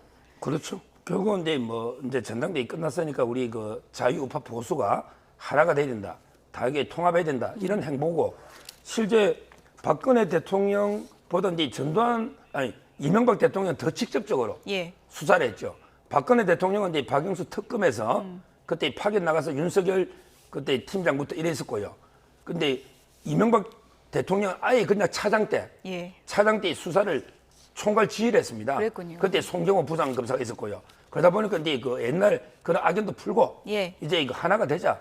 결국 진보는 찾아가는 게 문재인 대통령하고 권양숙 여사잖아요. 보수는 박근혜, 이명박 대통령. 이렇게 보수 총집계를 위해서 뵙는다 봐야죠. 예. 참 만감이 교차하는 만남이 되지 않을까 그런 생각도 드는데 이재명 전 대표와 관련해서는 인터넷상에서 굉장히 화제를 모은 사진 한 장이 있습니다. 준비됐으면 좀 보여주시죠. 이름하여 명사수 이재명입니다. 이재명 전 대표가 변신을 했습니다. 뭐 출격 준비 완료 이 문구까지 달았는데 저거 무슨 사진이에요? 그러니까 그런 것 같아요. 이제 과거에는 이재명 대표가 어떤 사법 리스크 때문에 여러 가지 일들을 많이 했었는데 이제는 이제 당 대표가 다시 연임이 된다라고 한다면 지금 금융시장이 불안하고 경기가 불황이기 때문에 이런 것들을 제대로 해결할 수 있는. 그리고 뭐 여야 협치를 통해서 뭔가 민생을 챙길 수 있는 그러한 명사수로서의 의미를 좀 강조한 것으로 보여지고요. 또 올림픽이잖아요. 포스만 보면 금메달리스트 포스. 네, 뭐 거의 금메달 딴 거 같은데요. 예. 진종호 국민의힘 최고위원이 뭐 사격 황제 아니겠습니까? 저 사진 보고 저 사격의 목표가 어디냐 뭐 이렇게 또 댓글을 달기도 했더라고요. 그러니까 이번에 그 올림픽도 보면 이게 전부 총, 칼, 활 예. 이런 걸로 다 따는데 예. 정치는요 총, 칼, 활로 하는 게 아닙니다. 정치는 이제 그 대화와 타협으로 예. 해야지 이렇게 전쟁하듯이 해서는 안 된다. 예. 이 말씀을 드립니다. 서정 변호사가 전국 코너 마지막에 명언을 남겨주시네요. 예. 총, 칼, 활로 하면 안 됩니다. 정치는. 정치는 대화 타협으로 하는 겁니다. 여기까지 하겠습니다. 서정욱, 이승훈 변호사 두 분이었습니다. 고맙습니다. 감사합니다.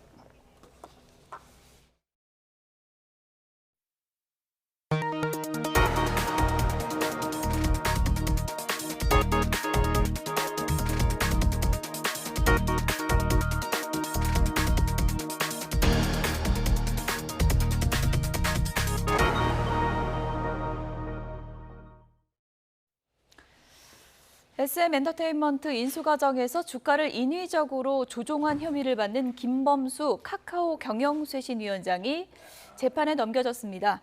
지난달 관련 혐의로 구속영장이 발부된 지 16일 만입니다. 자세한 소식은 취재기자 연결해서 들어보겠습니다. 윤웅성 기자. 네, 윤웅성입니다. 네, 김범수 위원장 재판에 넘겨졌는데요. 검찰 수사 과정에서 구체적으로 드러난 혐의가 어떤 거죠? 네, 검찰이 자본시장법 위반 혐의로 김범수 카카오 경영쇄신위원장을 재판에 넘겼습니다. 같은 혐의로 홍은택 전 카카오 대표와 김성수 전 카카오엔터 대표 등도 불구속 기소했습니다. 검찰은 지난해 하이브가 SM엔터테인먼트 경영권을 확보하기 위해 벌인 공개 매수를 저지하기 위해서 김 위원장이 시세를 조종한 것으로 보고 있습니다. 당시 하이브의 공개 매수가인 12만 원보다 SM엔터 주가가 높아지도록 2,400억 원을 동원해 553차례 고가 매수했다는 게 검찰의 판단입니다. 특히 이 과정에서 카카오의 SM엔터 인수 목적이 드러나지 않도록 은밀하게 SM 주식을 장내 매수해 주가를 끌어올리는 방식으로 하이브의 공개 매수를 저지한 것으로 의심하고 있습니다.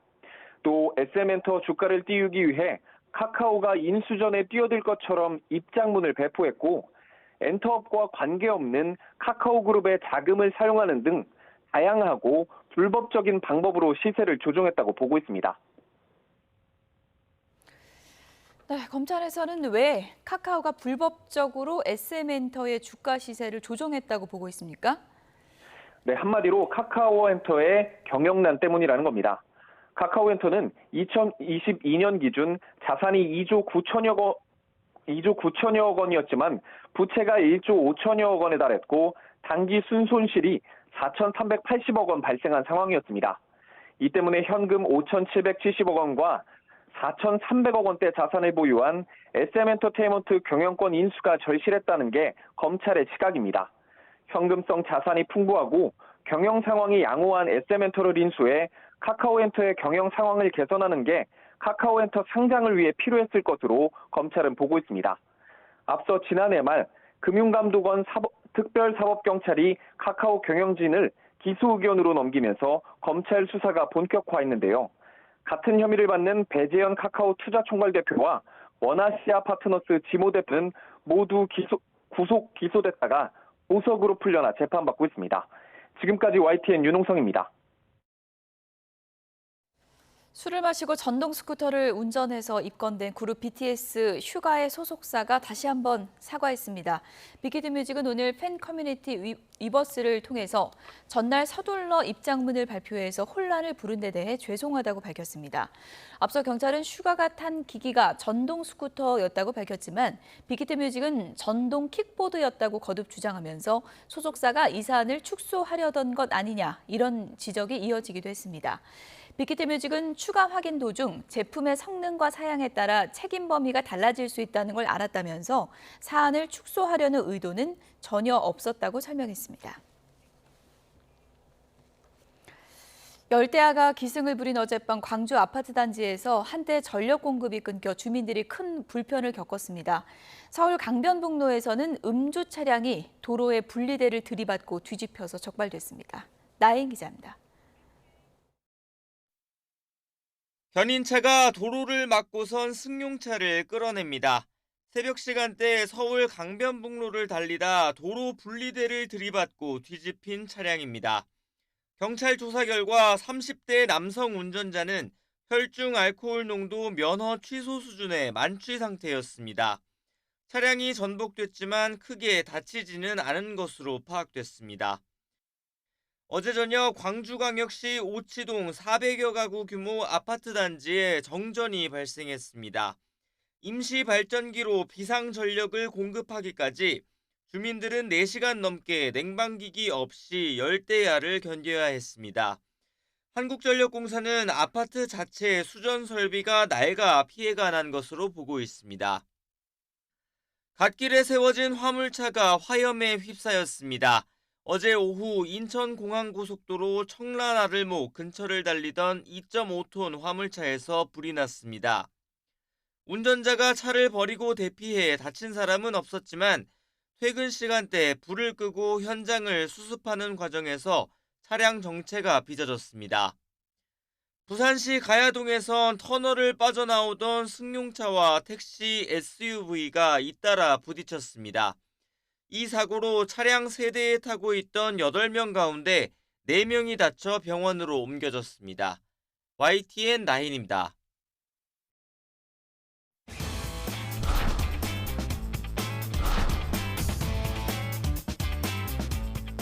주렁주렁 꽃목걸이 대신 미소만 걸고 입국장을 걸어 나온 안세영.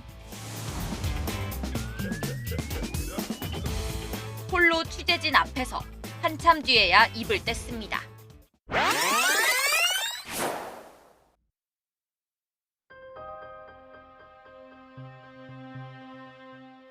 협회가 좀 따라오지 못하는 거에 늘 답답함과 늘 부당함과 그런 게 많이 느껴졌었던 것 같아요. 그래서 안세영은 대표팀에서 나간다고 해서 올림픽에 뛰지 못하는 것은 야박한 처사라며 다음 올림픽에 대한 열망 또한 숨기지 않았습니다.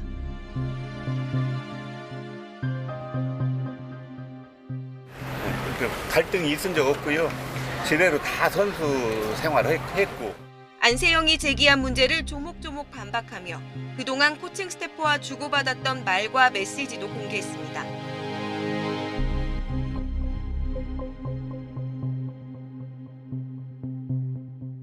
말을 좀 자제하도록 하겠습니다.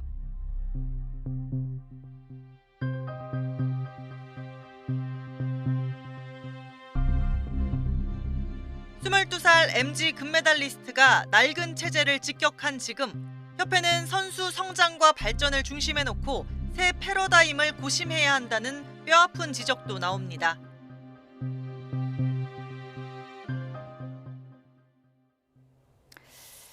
네, 안세영 선수와 협회, 지금 영상으로 보신 것처럼 일단 멈춤 상태입니다. 지금 상황을 어떻게 봐야 될지 최동호 스포츠 평론가와 얘기 나눠보도록 하겠습니다.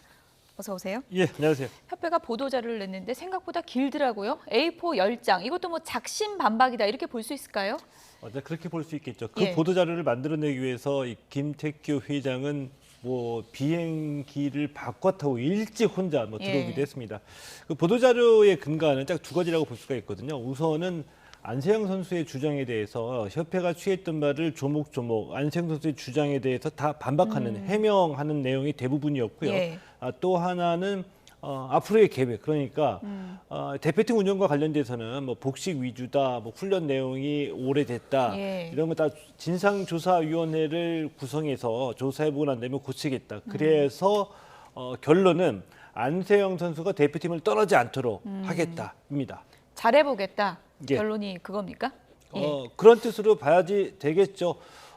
그리고 협회가 안세영 선수의 주장에 대해서 반박하는 데에는 예를 들면 뭐 병원 진로 기록이 있을 테고요.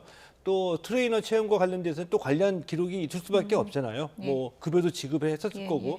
이와 같은 대부분 다 좀 증빙될 수 있는 기록이 가능하다고 보기 때문에 예. 뭐 사실과 그렇게 크게 다른 점은 없을 거라고 봅니다. 구체적으로 좀 들어가 볼게요. 일단 안세영 선수의 폭로 내용 중에 하나가 부상을 당했는데 제대로 된 조치가 없었다는 거잖아요. 어제 뭐 또 반박문을 보니까 한의사까지 급파했다 이렇게 반박하더라고요. 일단 두 가지가 이제 큰 대목인데요. 예. 이제 부상은 이 지난해 항저우 아시안 게임에서 이제 부상을 당했죠. 근데 그때 첫 번째 진료에서 안세영 선수는 오진이 있었다고 얘기했습니다. 그리고 이제 지난해 말에 다시 재검진을 받았는데 그 사이에 훈련에도 참가하고 또 대회에도 참가를 했거든요. 예. 근데 이 훈련과 대회 참가가 본인의 의지였느냐 아니면 협회의 강요였느냐 이것도 이제 중요한 대목이었었거든요. 예. 이 부분에 대해서 협회는 치료를 권장하면서 본인의 자유 의지에 따라서 대회에 참가했다라고 설명을 했고요. 예. 또 하나 이 트레이너와 관련돼서는 이 트레이너는 안세영 선수의 요구에 따라서 채용을 했고 전담으로 활약했고 계약 기간 6월 이후에 파리에 같이 가자고 제안을 했는데 트레이너가 거절을 해서 파리 올림픽에 참가하지 않았다고 합니다. 그러니까 안세영 선수 주장하고는 좀 결이 다른 거 아닙니까? 결이 다르죠. 예. 결이 다른데 이 결이 다른 가장 근본적인 이유는 저는 안세영 선수의 눈높이라고 봅니다. 눈높이요. 예, 그러니까 이 파리에서도 인터뷰 내용 중에 일부 내용이 나왔고요. 무슨 얘기냐면은 중국의 천이페이 선수 그리고 뭐 대만의 쯔잉타잉 선수 같은 경우에는 트레이너를 2명이나 데리고 오고 개인 전담 코치도 있었다. 인도네시아나 또 무슨 대만이나 이 중국 같은 이 배드민턴 선진국의 선수들을 보면은 보고 느낀 게 많은데 협회가 잘 따라오질 않는다 이런 얘기를 했거든요. 그런데 중요한 지점이 안세영 선수가 협회에 지원을 해달라고 요구할 수는 있다고 봅니다. 근데 그 요구의 수준이 어느 정도였는지 협회의 예산으로 감당하거나 수용하기 힘든 수준이어서 못했다고 한다면은 상황이 달라진다라고 보는데요. 근데 이미 이런 사례는 축구와 야구 그리고 수영에서 발생했었거든요. 예. 이게 무슨 얘기냐면은 그 메이저리그에 갔다 온 선수들이 한국에 와서 아니 우리 구단 운영 이렇게밖에 못하냐 선수전 이렇게밖에 못하냐 라고 얘기할 수 있고요. 또 유럽에서 뛰는 선수가 한국에 와서 경기장이 왜 이래 시설이 왜 이래 얘기할 수 있고요. 박태환 선수도 월드 클래스로 활약하기 위해서 대표팀에서 활동하게 되면 국내 수준의 환경과 국내 수준의 이 훈련 파트너들에게 묶이게 되죠. 그 월드 클래스로 성장하고 발전할 수가 없습니다. 자, 그래서 후원사가 등장을 해가지고 예산적으로 뒷받침이 되니까 자기 전담 코치, 전담 트레이너와 해서 자기 돈으로 호주에 가서 훈련을 했거든요. 예. 안세영 선수도 아마 이와 같은 자기 개인적인 활동을 원하고 있는 것 같다는 생각이 들죠. 예. 근데 지금 안세영 선수랑 협회 측의 주장을 보면은 안세영 선수는 개인 트레이너를 원했다는 거고 협회는 개인 트레이너 요청을 받은 적이 없다는 거거든요. 그게 너무 상반되는 건 앞으로 어떻게 이걸 따져봐야 되는 겁니까? 협회가 개인 트레이너 요청을 받은 적이 없다는 얘기는 좀 사실과 다른 것 같아요. 왜냐하면 개인 트레이너를 채용을 했죠. 예. 그리고 이 안세영 선수가 굉장히 협회가 채용해서 실질적으로 전담 트레이너로 활동한 이 트레이너에게 고마움을 느껴서 메달 따고 난 직후에도 이 언니가 많이 도와줘서 이 선생님이 도와줘서 여기까지 올 수 있었다라고 고마움을 표시한 적이 있습니다. 예. 협회가 반박한 내용 또 한 가지가 코리아하우스 기자회견 불참이거든요. 협회 측에서는 안세영 선수에게 가지 말라고 한 적이 없다는 거죠. 예, 그렇습니다. 이 김태규 배드민턴 협회장이 직접 의아하다. 왜 나도 안세영 선수가 기자회견에 참석하지 않았는지 의아하다라는 얘기를 했고요. 안세영 선수는 참석하지 마라. 조용히 있으라라는 얘기를 들었다고 합니다. 그리고 이 기자회견은 대한체육회가 주관을 했거든요. 그렇다고 한다면 안세영 선수가 누구에게 연락을 받았는지, 누구한테 전화를 받고 참석하지 말라고 얘기를 들었는지 이것만 공개를 한다면 대한체육회인지 배드민턴 협회인지 쉽게 밝혀지리라고 봅니다. 예, 안세영 선수 귀국 이후에 어떤 말을 할 것인가 한국서 다 말하겠다 이렇게 얘기를 했기 때문에 궁금했었는데 귀국 직후에는 싸우려는 의도는 아니다 이렇게 말을 아끼기도 했습니다. 어제 귀국 직후 얘기 잠시 들어보시죠. 저는 정말 싸우려고 하는 의도가 아니라 저는 정말 운동에만 전념하고픈 그런 마음을 호소하고 싶어서 그렇게 이해해달라는 마음으로 말씀을 드린 거고요. 협회랑도 팀이랑도 이야기를 해본 게 아니어서 최대한 빨리 이야기를 해보고 좀 말씀드릴 수 있도록 할게요. 네, 비행기 타기 전과 뉘앙스가 조금 달라진 것 같거든요. 어떤 좀 신경의 변화가 있었던 걸까요?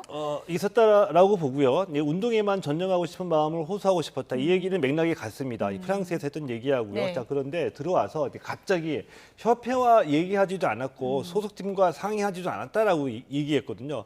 상의하고 난 뒤에 얘기하겠다라는 입장인데 이거는 굉장히 큰 변화이죠. 협회와 또 이 소속팀과 상의하고 난 뒤에 얘기하겠다는 얘기는 발언의 수위 또 발언의 내용을 조정하겠다는 얘기거든요. 일방적인 폭로는 하지 아니다라는 않겠다. 얘기죠. 예. 굉장히 큰 이 자세 변화가 있는 거라고 보고요. 얼뜻 생각해 보기에 이런 변화는 22세 운동만 한 배드민턴 선수가 자신의 발언이 미칠 영향력, 파장을 예측하지 못했고 자신이 생각했던 것보다 훨씬 더 이 파문이 커지기 때문에 조심스럽게 한번 물러난 거라고 볼 수도 있겠고요. 그러나 그 인터뷰 속에서 제가 좀 궁금하게 여긴 점은 법무팀과 의논하겠다는 얘기가 있거든요. 법무팀이라는 용어가 들어갔는데 예. 안세영 선수 법무팀이 과연 무엇을 의미하는지 그 예를 들면 지금 소문에는 예. 안세영 선수를 후원하겠다는 기업이 등장했다는 얘기가 있는데 그렇다고 한다면은 이 팀에서 지금 안세영 선수의 기자회견과 이 발언 내용까지 이 지금 일종의 지원 협조를 하고 있는 것이 아닌가라는 의심도 들거든요. 자, 그렇다고 한다면은 안세영 선수가 결국 원하는 것은 단 하나다. 대표팀에서 나와서 예.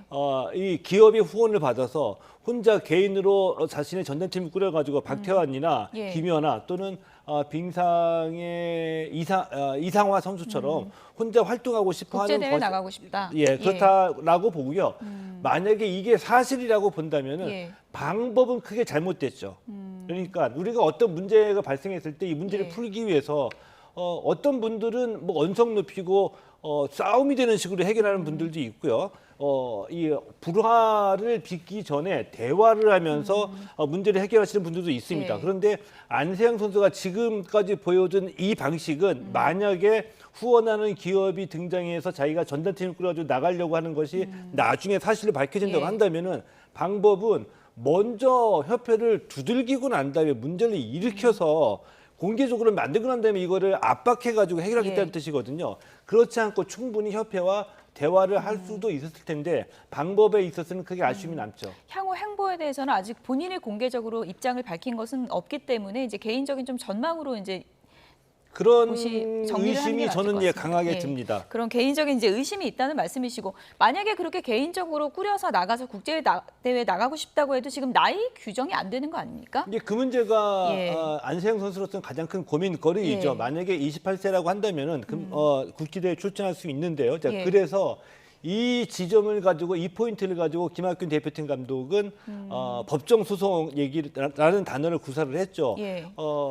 지금 이 상황에서 안세영 선수가 배드민턴 협회와 이 법적으로 다툴 거는 하나도 없습니다. 단 하나, 바로 27세 규정, 본인의 개인 자격으로의 대회 출전이거든요. 이것과도 연결해 보면 안세영 선수 이미 자기 전담팀을 후원할 만한 기업이 등장한 것이 아닌가라는 의심도 이 대목에서 강하게 짚어볼 수가 있겠고요. 예. 법무팀이라는 단어까지 나왔는데 예.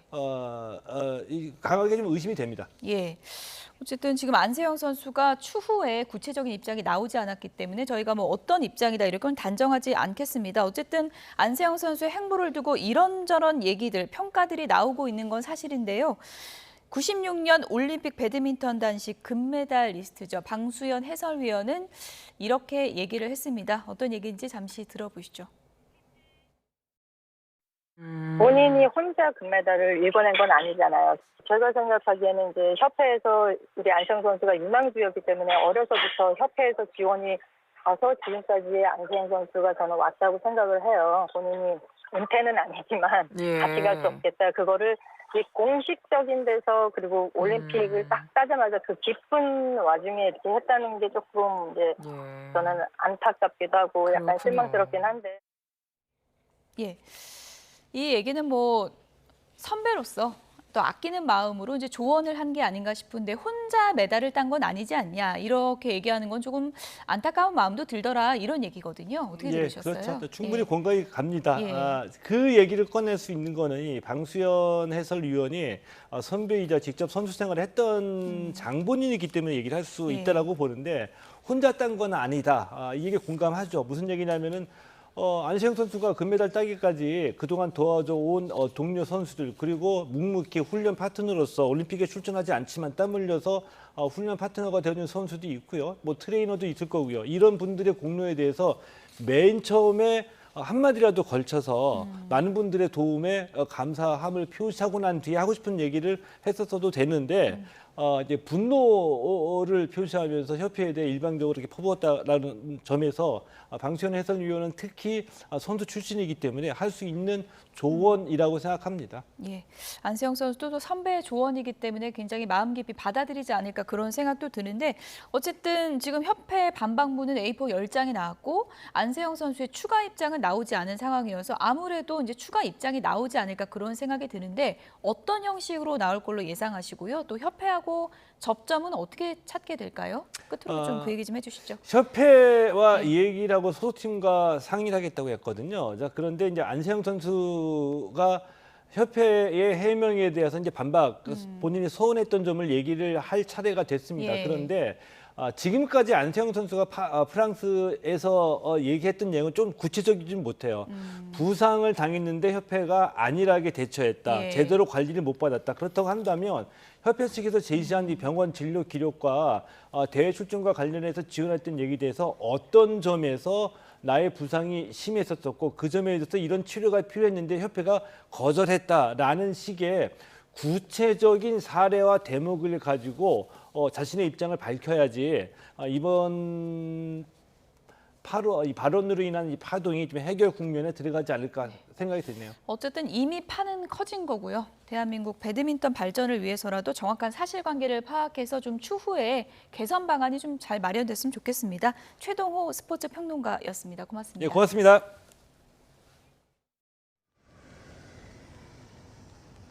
오늘 나오실 때는 우산 꼭 챙기셔야겠습니다. 오늘 중부지방에는 산발적인 비가 내리겠고요. 남부지방에는 소나기가 지나겠습니다. 오늘 아침 출근길 서울 강남구에는 시간당 46mm의 폭우가 쏟아지기도 했는데요. 이후에는 하늘만 흐리더니 보시는 것처럼 조금 전부터 다시 비가 내리기 시작했습니다. 특히 오늘 비나 소나기가 내리는 곳에서는 한꺼번에 30mm씩 매우 강하게 쏟아지면서 돌풍과 벼락을 동반하는 곳도 있겠습니다. 이동하실 때 교통안전에 유의하셔야겠고요. 침수 피해 없도록 유의하셔야겠습니다. 그럼 현재 강수 상황부터 살펴보겠습니다. 레이더 영상을 보면 서해상에서 비구름이 유입되는 걸 확인할 수가 있는데요. 현재는 경기 북부와 충청 또 전북 지역에 비가 내리고 있습니다. 중부 지역은 오늘 오후까지 산발적으로 비가 내리겠고 남부 지방은 밤까지 소나기가 지나겠습니다. 내리는 양은 적게는 5에서 많게는 60mm로 지역 간 강수 편차가 크겠습니다. 경남 지역에는 최고 80mm의 소나기가 예고된 가운데 시간당 50mm까지 퍼붓는 것도 있겠습니다. 이런 경우 하천이나 계곡에서는 순식간에 물이 불어날 수 있어서 피서객들은 안전사고에 유의하셔야겠습니다. 오늘로써 서울은 18일째 열대야가 지속하는 가운데 낮 동안 열기는 더 쌓여가겠습니다. 전국 대부분 지역에 폭염경보가 내려진 가운데 서울과 대전, 광주는 33도, 대구는 36도까지 치솟겠습니다. 당분간 대기 불안정으로 인한 소나기가 자주 내리겠고요. 다음 주 말복과 광복절 이후에도 밤낮 없는 무더위는 계속될 것으로 전망됩니다. 기온이 높을 때는 1, 2도 차이로도 온열 질환자가 급증하는 경향을 보이고 있습니다. 특히 지면 온도는 지상보다 10도가량 높은 경우가 많은데요. 키가 작은 어린이나 밭일하는 노약자분들은 온열 질환에 각별히 주의하셔야겠습니다. 지금까지 YTN 이혜민입니다. 연일 계속되는 폭염으로 올여름 온열 질환자 수가 1,900명을 넘어서고 사망자가 18명이 나왔습니다. 행정안전부 보고서를 보면 지난 6일 온열 질환자 86명이 더 발생해서 5월 20일부터 누적 환자 수가 1,907명으로 늘었습니다. 지난해 같은 기간 온열 질환자는 1,891명, 사망자는 25명입니다. 폭염으로 돼지와 가금류 등 가축은 42만여 마리가, 양식장에선 넙치 등 43만여 마리가 폐사했습니다. 폭염과 열대야가 기승을 부리는 가운데 오늘 우리 전력 수요가 지난 2022년 12월 역대 최고치를 경신할 것으로 예상됩니다. 전력거래소는 오늘 오후 4시부터 5시쯤 최대 전력 수요가 95.2기가와트에 달할 것으로 전망했습니다. 역대 최고 전력 수요를 기록했던 지난 2022년 12월 94.5기가와트를 훌쩍 넘어서는 수준입니다. 다만 전력거래소는 이 시간대에 공급 예비 전력이 7기가와트를 넘기 때문에 운영 준비 단계는 정상 상태라고 설명했습니다. 이렇게 무더운 날씨 피서철을 맞아서 해수욕장 가는 분들 많으시죠? 그런데 독성 해파리 쏘임 사고가 급증하고 있어 주의가 필요합니다. 지난해와 비교를 하면 사고 사례가 무려 7배, 70배가 넘게 증가한 지역도 있습니다. 차상은 기자가 취재했습니다. 해안가 곳곳에 둥근 물체가 둥둥 떠 있습니다. 여름철 우리 바다의 골칫거리인 노무라 입깃 해파리입니다. 지난달 중순부터 우리나라 남쪽 연안에 출몰하기 시작해 지금은 강원도 연안까지 점령했습니다. 독성을 지녀 물놀이 안전을 위협하다 보니 여름철마다 수거에 나서는데 올해는 어느 때보다 양이 많습니다. 작년 같은 경우에는 거의 없었는데 예년에 비해서 한 4배에서 5배 정도 될 것 같습니다. 최대로 배 한 척이 500kg 이상 올리는 적도 있었습니다. 해류를 따라 흘러온 해파리가 해수욕장까지 퍼지면서 피서객들의 쏘임 사고도 잇따르고 있습니다. 해운대 해수욕장에서의 해파리 쏘임 사고는 지난해 7월부터 8월 초 사이 5건에 불과했지만 올해는 350건이 넘습니다. 70배나 폭증했는데 근처 해수욕장 상황도 비슷합니다. 지자체가 해파리 차단망을 설치하는 등 대책을 세웠지만 넘어오는 개체 전부를 막아내기에는 역부족입니다. 해운대 구에서는 별도로 해파리 응급 치료소를 설치를 해서 해파리 쏘임 사고가 발생할 경우에 바로 치료가 가능할 수 있게끔 운영을 하고 있습니다. 노무라 입깃 해파리는 중국 해역에서 출발해 해류를 타고 우리 바다로 들어오는데 해파리가 번식하기 좋은 환경이 갖춰진 게 급증 원인으로 꼽힙니다. 중국 연안에 폭우가 많이 내리면서 영양염이 유입돼서 먹이 조건이 좋아지면서 해파리가 발생한 후에 초기 사망률이 좀 감소하고 성장률이 증가하면서 해파리가 많이 발생한 것 같습니다. 해파리 출몰은 수온이 따뜻한 다음 달까지 계속될 전망입니다. 쏘이면 민물 대신에 반드시 바닷물로 씻어내야 하고 통증이 계속되거나 이상 증상이 있으면 해수욕장 안전요원이나 119에 신고해 응급조치를 받아야 합니다. YT의 차상입니다.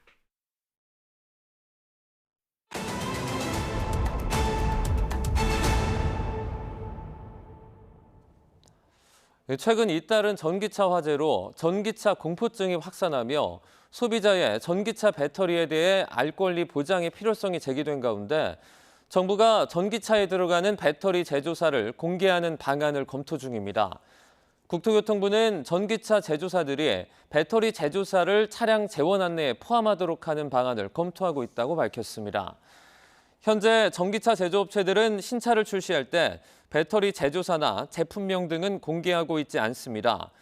국토부는 다만 전기차 제조사와의 논의 절차 등을 거쳐 신중하게 검토하겠다는 방침입니다.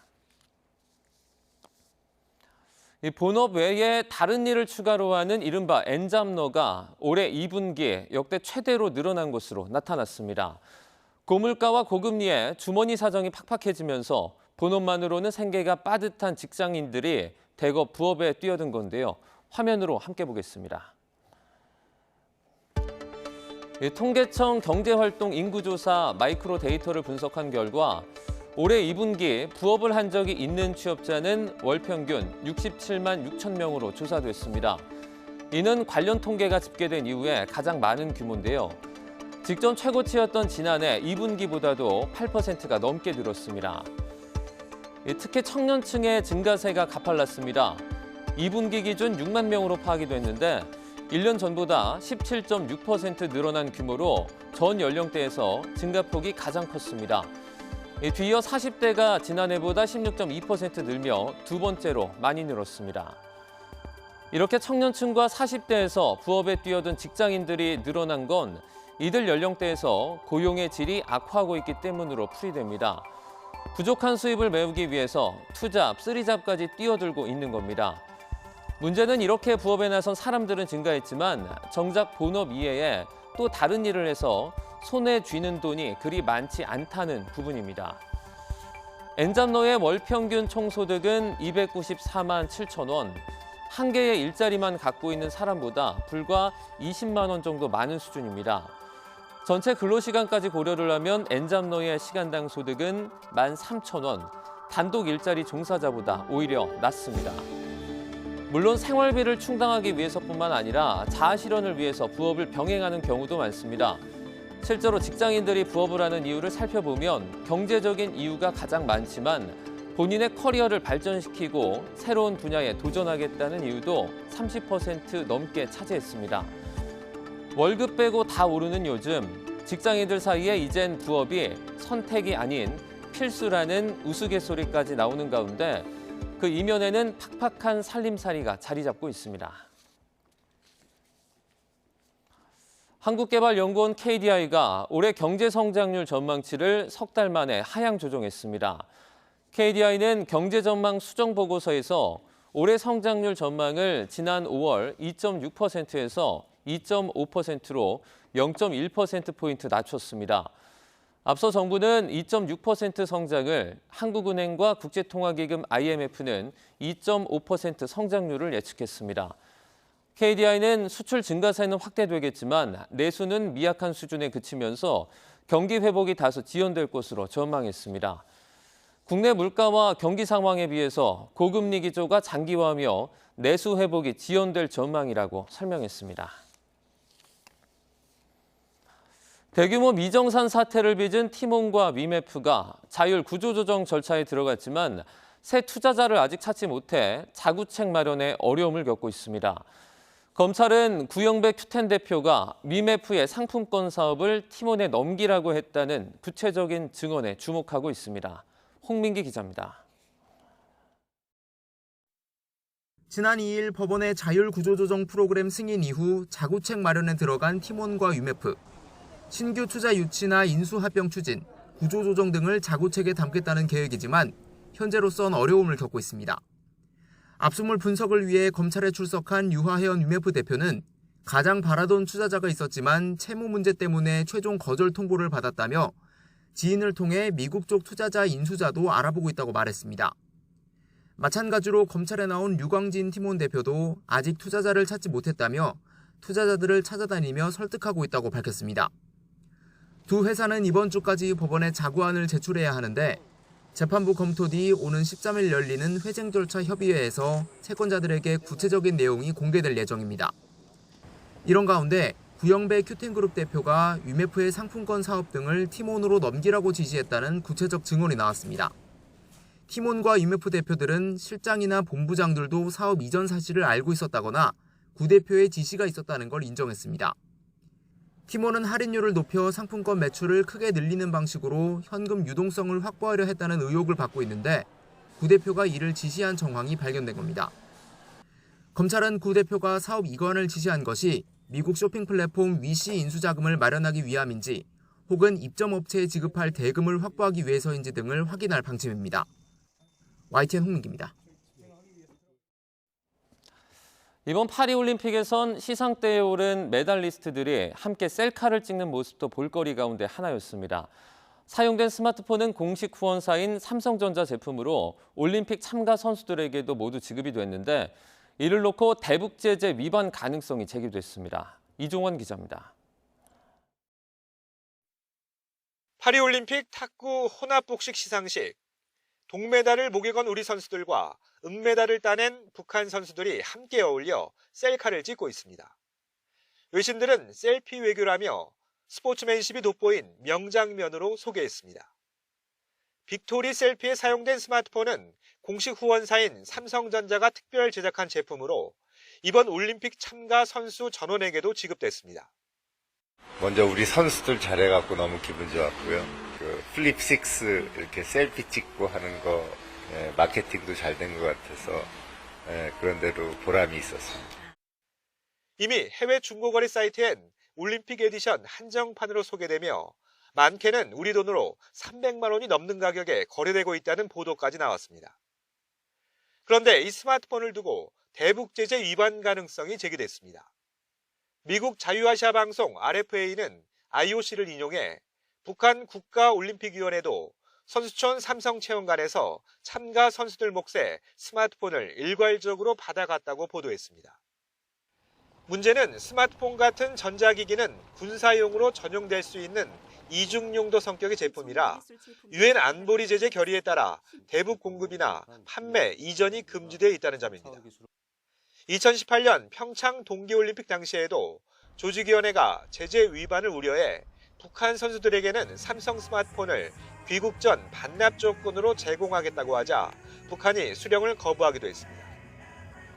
IOC는 다른 국가올림픽위원회와 마찬가지로 북한도 스마트폰을 반환할 의무가 없다는 입장을 밝혔지만 대북 제재 위반 가능성에 대해선 별다른 답변을 내놓지 않았다고 RFA는 전했습니다. 이슈화가 됐으니까 반납할 수도 있을 거고 가지고 간다고 해도 본인들이 쓸 수는 없죠. 대남 적개심이 상당히 이제 더 고조됐고요. 통일부 당국자는 모든 전자기기는 대북 제재 대상이라면서도 이번 사안은 최종적으로 올림픽을 담당하는 IOC에서 답을 내야 할 부분이라고 말했습니다. YTN 이종원입니다. 미국 대선 후보인 해리스와 트럼프가 러닝메이트 지명까지 마친 가운데 이번 선거 승패를 가를 중서부 경합주에서 격돌이 시작됐습니다. 트럼프는 해리스의 부통령 후보인 월즈를 공산주의자라고 비판했지만 해리스는 월즈 지명으로 중산층 지지의 저변을 넓힐 거라고 평가했습니다. 워싱턴에서 권준기 특파원입니다. 중서부 경합주인 위스콘신주 유세에서 해리스의 러닝메이트인 월즈는 같은 중서부 출신이라는 점을 내세웠습니다. Being a Midwesterner too, I know a little something about commitment to people. I was born in a small town in Nebraska where community meant everything. 해리스는 월즈가 풋볼 코치를 겸한 고등학교 교사 출신으로 서민을 대표할 후보라고 강조했습니다. 중산층을 위해 쌓아온 월즈의 이력으로 대선 승리에 동력을 더하게 될 거라고 확신했습니다. And in 90 days, the nation will know Coach Walz by a new title, Vice President of the United States of America. 공화당 부통령 후보인 벤스는 해리스와 불과 6km 떨어진 곳에서 유세를 개최했습니다. 벤스는 해리스의 국경정책 실패가 중서부 지역에도 영향을 미쳤다며 비판 수위를 높였습니다. I know this community's been affected by it. I know I've seen the consequences of it personally. But the fentanyl that the Mexican drug cartels are bringing into our country. 트럼프는 폭스뉴스와 전화 인터뷰에서 해리스가 극단적 좌파인 월즈를 고른 건 충격적이라며 두 사람은 공산주의자 조합이라고 공격했습니다. 월즈 지명으로 자신의 대선 승리 가능성이 더 높아졌다며 신난다고 표현했습니다. He's a very liberal man. And he's a shocking pick, and I'm thrilled. I could not be more thrilled.